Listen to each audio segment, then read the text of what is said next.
சுவாமியே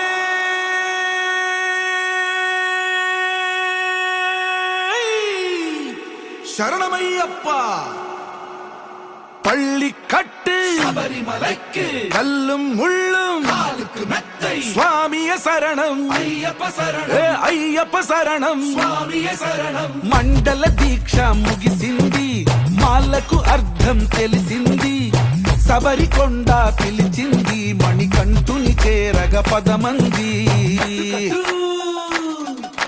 ఇరుముడి కట్టు కట్టు కట్టు కట్టు కట్టు ఇరుముడి కట్టు, ఎక్కు ఎక్కు ఎక్కు ఎక్కు శబరిమల ఎక్కు.